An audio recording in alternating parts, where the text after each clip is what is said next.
Hello, in this video I'm going to show you how to add the face recognition on Samsung Galaxy A27.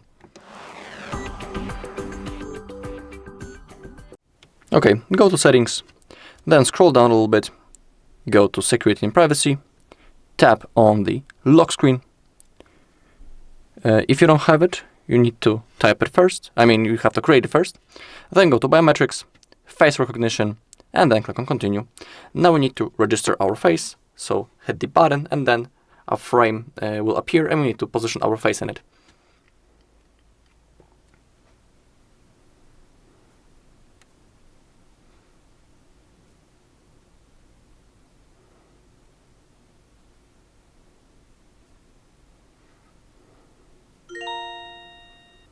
Okay, when you hear the sound, it means that it worked. Now let's try to unlock the device. Simply look on the camera. Sometimes it says a face doesn't match. I don't know why. Maybe it's simply badly created.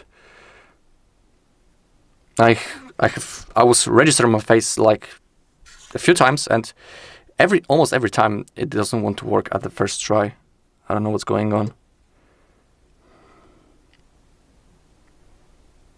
Okay, finally, it worked. Sometimes you need to try to move your head a little bit higher, change the angle, and then everything should be okay. As you can see, the device has unlocked without the screen lock. We have simply looked at the camera and the phone has unlocked. Alright, and that's all in this video. Thank you for watching. If you found this video helpful, please leave a like, comment, and subscribe.